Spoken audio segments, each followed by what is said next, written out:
Hi everyone, welcome to A Reformed Catholic. On this channel we discuss all things apologetics, theology, philosophy, and ecumenism. If you've been enjoying the content so far, please hit like and subscribe. That would mean a lot for this little channel. Well, there's a lot going on in this world. Perhaps worst of all, the situation in the Middle East. And I'm specifically talking about the war in Gaza. And now with escalating tensions between Israel and Iran, things are looking dire. There is concern, there's existential angst concerning the future of humanity, and the question of, can we all just get along? I think this has particularly struck a chord with certain traditions within Christianity, which see these events as pointing to the end of the world. And particularly these traditions within Christianity, which can be grouped into a term called dispensationalism, sees these events around us, wars, threats of war, the uprising of certain factions, the state of Israel being at the center of everything, as being fundamental to the end of the world. And they trace us back to the end time prophecies in the Bible, which speak about a time of great tribulation. They speak about a time where Christ will return after this period of tribulation to take away the faithful, which will then be followed by more tribulation and more persecution. Then finally, Christ comes back to the world and destroys his enemies and sets up an earthly kingdom. Now, this schema or system is quite a powerful one because there's often quite a few parallels to this interpretation of Scripture and what the news is at this very moment. Now, just to be clear, all Orthodox Christians believe in the second coming of Christ, specifically that Christ will return physically to establish his kingdom more consummately or in a more physical sense than we have at the moment. But I think what we've got to be very careful here is that not all Christians believe that the path to that end where Christ will return is exactly the same.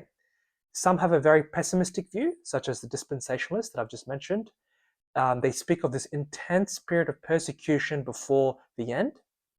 Then there are other views which are a bit more optimistic or maybe even agnostic regarding what the path to this end point will look like. Now, I think it makes total sense that there's a diversity of views since end times prophecies are a difficult subject in Scripture. They're hard to interpret. We can't pretend that everything in the Bible is easy to interpret. So we have to go into this with a certain level of humility and a certain level of open-mindedness to explore other views. But I do have a problem with one thing, and that's what I'll be addressing in this video, which is the sensationalizing of current events and creating anxiety, and even worse, forcing the news to fit into the Bible.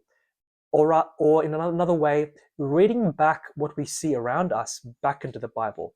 I think there's a fundamental problem here. Yes, the Bible does speak about the future, but can we start to connect the dots and read that back into Scripture? I think that's probably the wrong way to go about it. I think at least some dispensationalists do this, unfortunately. I think those who have a pessimistic worldview are often extremely urgent in their language. They have a pessimistic view of the world, specifically in the sense of where this world is going. And they speak about anxiety, they speak quite anxiously regarding how quickly Christ will return. It could be within days or even months. So what I have a problem with and what I want to explore in this video is not so much dispensationalism per se, which has a very pessimistic view of the end or the events leading up to the end, but rather certain types of dispensationalism where there is an anxiety that comes with it, where there is a false or rather inappropriate way of interpreting Scripture, where we are forcing the news back onto Scripture.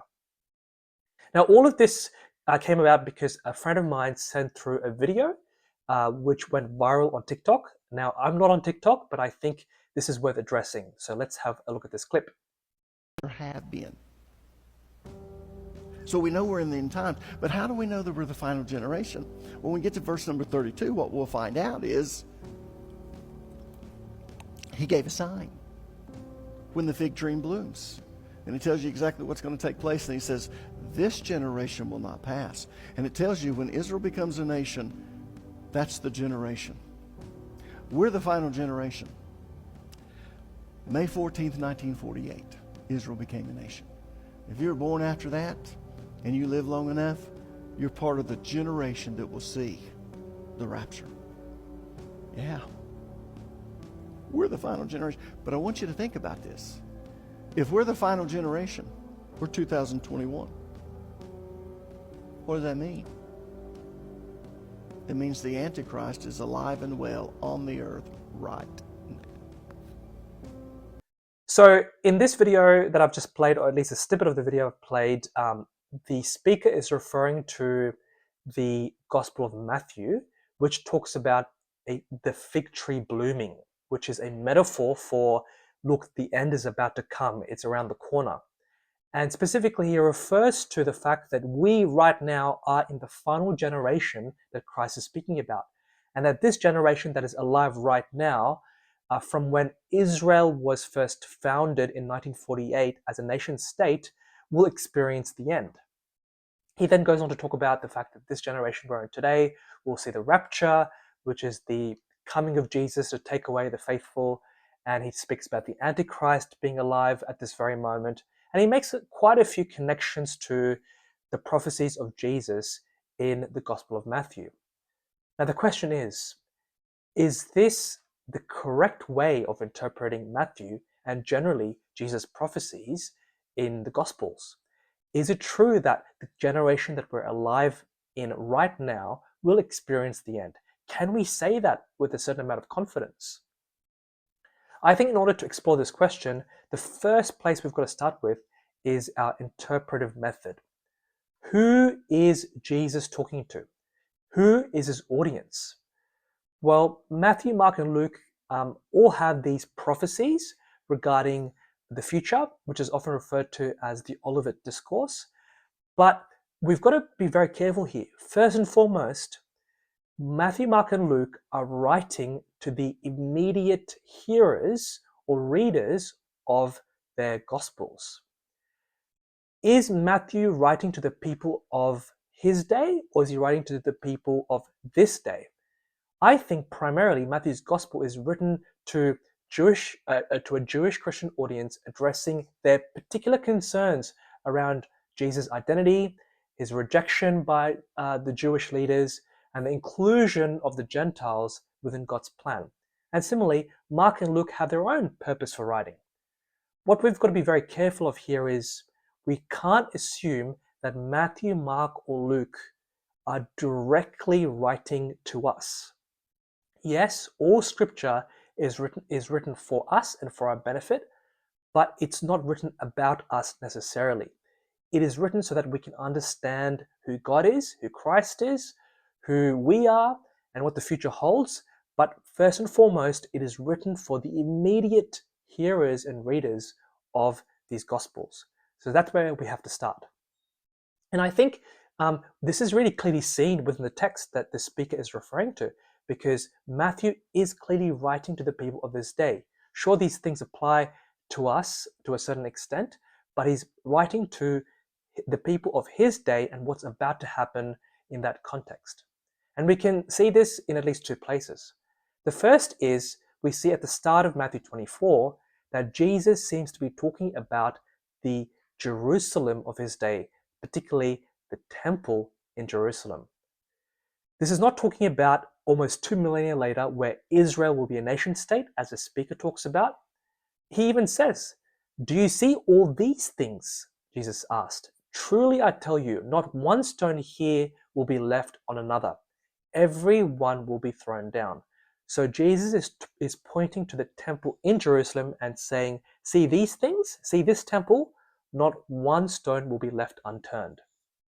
And similarly, later down in Matthew, he makes this very important statement. He says, "This generation will not pass away until all these things happen." Now, again, what is he referring to by the word generation?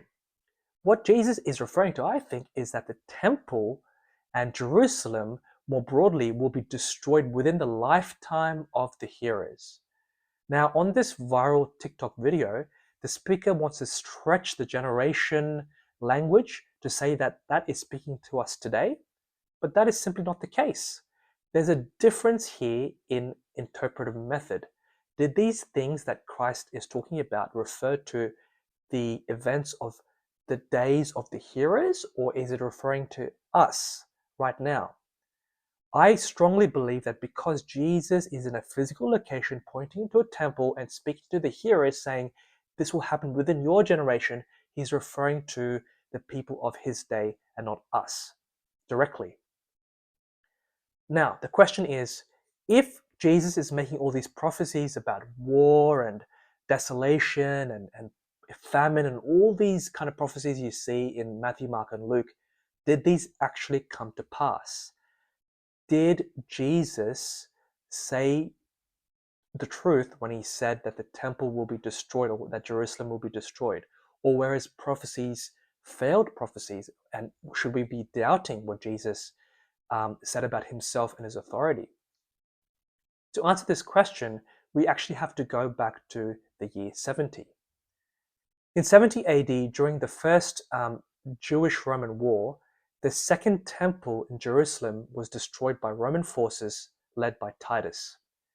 It was really the culmination of the war that began in 66 AD.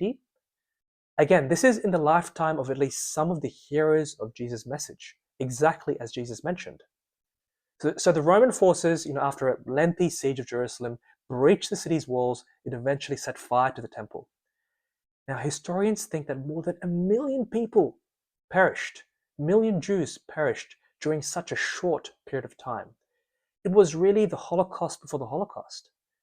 It was a horrendous massacre and utter destruction of the temple, which connected the people to God.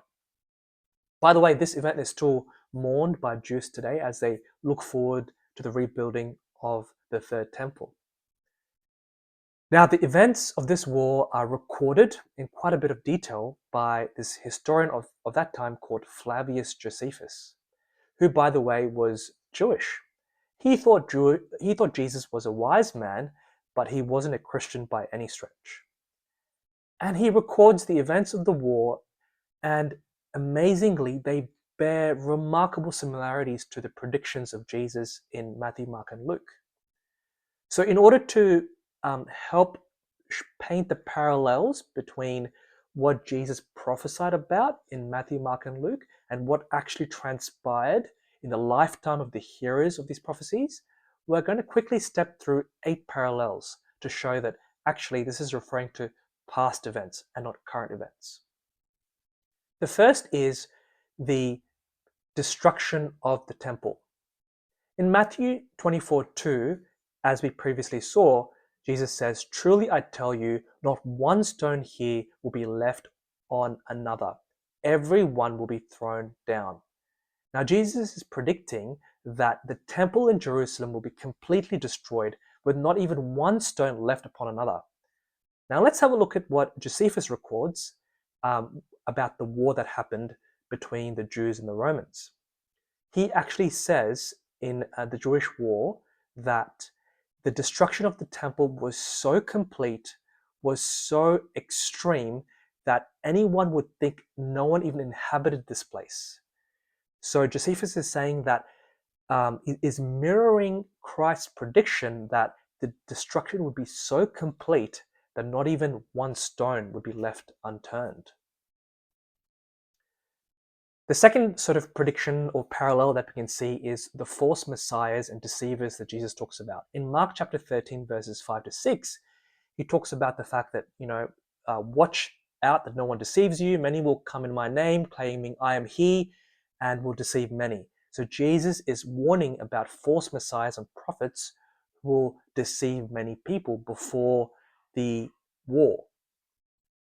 Now, Josephus actually records this. He actually talks about the fact that there were several leaders, such as Menahem and John of Gischala, who claimed messianic or leadership roles, leading to conflict and deception, which was actually one of the reasons for the war itself. The third parallel is wars and rumors of wars. Now, in Matthew 24, 6-7, Jesus predicts that you will hear of wars and rumors of wars, but see to it that you are not alarmed. Such things must happen, but the end is still to come. Now, Jesus' prediction of wars and rumors of wars is actually recorded by Josephus, where the Jewish revolt against Rome was marked by widespread conflict, including internal factional wars, which actually preceded the final destruction of the temple. So there was plenty of internal fighting and conflict within the camps of the Jewish settlement, which led to the ultimate destruction of Jerusalem. The next parallel is famines and tribulation. Jesus speaks about famines and great tribulation during the time leading to Jerusalem's destruction. And in Matthew 24, in verses 7 and 21, he talks about famines and earthquakes in various places. And Jesus even says, "For then there will be a great distress unequaled from the beginning of the world until now." So Jesus is using hyperbolic language to say this is going to be extreme suffering. Now let's compare that to what Josephus records in the Jewish war. He says, "The famine was too hard for all other passions, and the very leather of their sandals they pulled off and chewed, and some were driven to such madness as to eat their own children." So the war was so bad, and the famine was so bad, that people resorted to eating their own sandals and their own children. Talk about unequaled suffering. The next parallel is the abomination of desolation. This is a phrase that appears a few times in the Bible. When Jesus refers to the abomination of desolation, he's talking about some sort of abomination that happens within the temple, some sort of sacrilege that happens within the temple of God. And he's actually talking about the fact that when this abomination of desolation happens, let the reader understand that if you see this happening, please flee to the mountains. Don't stay in Judea because the destruction is at hand. And compare this to what we read in the Jewish war by Josephus. We read about John of Gischala, who is a zealot leader, who actually desecrates the temple by using sacred items of war and setting up leaders as kings, leading to its destruction. In fact, we read actually that they polluted the temple with the blood of people and used the sacred vessels for the service of war. So again, we see the temple being pretty much becoming unclean in a Jewish sense, because rather than God's institution of sacrifices happening as they should, we see people dying and the blood desecrating the temple. The next parallel we see is the siege of Jerusalem, where Jesus predicts that Jerusalem will be surrounded by armies, signaling imminent desolation. So this is the nature of the siege. How will it happen? And Jesus predicts in Luke 21:20 that Jerusalem will be surrounded by armies. Well, Titus's Roman legions actually encircled Jerusalem in 70 AD, leading to a prolonged siege. So he pretty much starved them out. He surrounded the camp, and because no food or supplies could go in, the people pretty much starved to death, and then he broke in and set fire to the temple. So we see the nature of the siege, that it will be some sort of encircling of Jerusalem, and that's exactly what happened according to Jesus' prophecies. The next parallel is great tribulation and suffering leading up to this terrible time. Jesus describes a period of unprecedented suffering during the destruction. In Matthew 24:21, we read, "For then there will be great distress, unequaled from the beginning of the world until now, and never to be equaled again." So again, Jesus is speaking about speaking in hyperbolic language. But we see similar language used by Josephus in the Jewish war. He says, "Never did any other city ever suffer such miseries, nor did any age ever breed a generation more fruitful in wickedness than this was from the beginning of the world. The siege resulted in such mass slaughter and starvation and suffering that killed more than 1 million Jews that people looking at it thought, this is the worst of humanity. The final parallel is the escape of the faithful. In Luke 21:21, we actually read that Jesus says, if you see all this about to happen, you see the abomination of desolation happening, then let those who are in Judea flee to the mountains, let those in the city get out, and let those in the country not enter the city. So Jesus is instructing his followers to flee Judea when they see the signs, promising some level of safety for those who obey. And we actually know about this, about the fact that this happened in the first century from historical sources. Josephus records that some also there were who, watching a proper opportunity when they might quietly get away, fled to the Romans. So what actually happened was quite a few Christians fled to the Greek city of Pella, which was a mountainous region, just as Jesus prophesied, in order to escape the destruction of Jerusalem. Note that Jesus is giving privileged information to his hearers. He's telling them, look, these are prophecies so that you may be able to escape from this coming destruction. So all of the stuff that I've mentioned, all of the parallels that I've drawn, they're not foolproof. I can't pretend that I'm 100% sure that the prophecies of Jesus refer to the events of 70 AD, but I certainly think it's a much stronger argument because, as I said, if our interpretive method is one where we are connecting Jesus' prophecies to the world of the hearers rather than imposing it on what happens 2,000 years later, it actually matches really well with what happened in the Jewish war.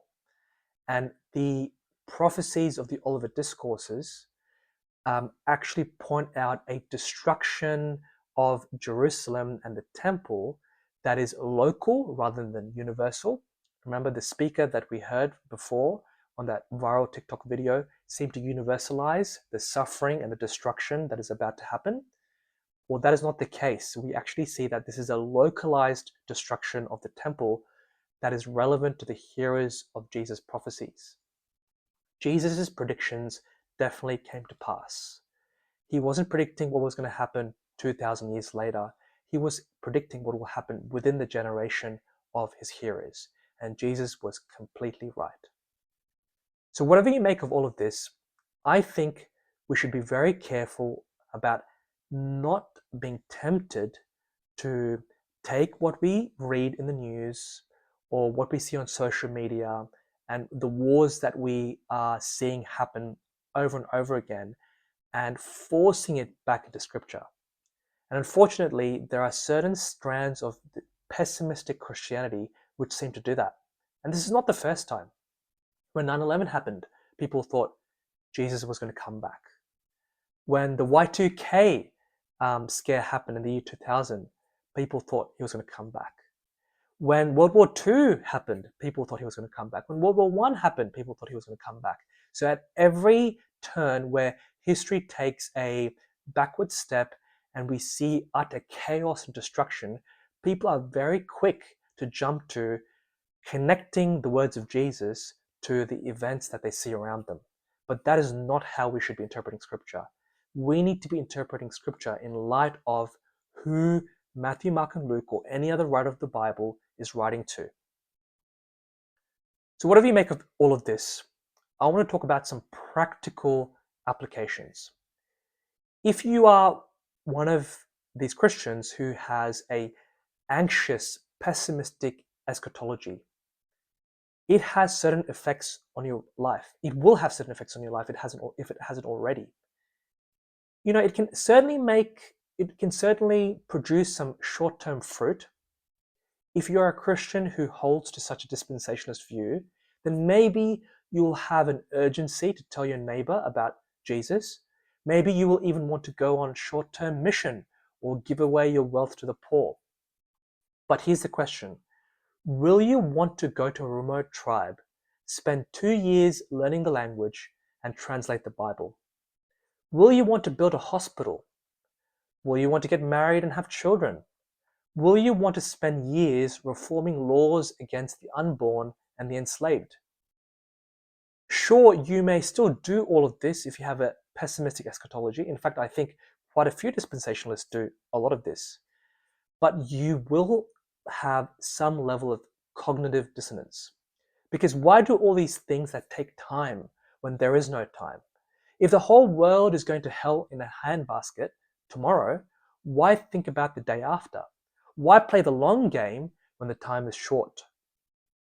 We've got to be very careful here. Our eschatology definitely has an impact on our day-to-day. If we have a pessimistic, anxious, urgent eschatology, that will result in you making decisions with a short-term horizon. But if your eschatology is a bit more open or perhaps even optimistic, you might make those long-term investments. The question is whether you believe this fulfillment in 70 AD regarding Jesus' words or not. How is your eschatology shaping your life? And again, this generates other questions about Jesus' words, which we'll come back to at another video. What will the future actually be like? What about the Antichrist?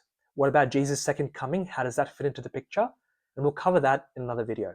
But for the time being, Jesus' words, quite a few of Jesus' words in the Olivet Discourses in Matthew, Mark, and Luke are talking about Matthew, Mark, and Luke's future and our past. And it is an extreme stretch to say that these events that Jesus talks about is referring to what's happening around us today. Thank you so much for watching. Have a great week.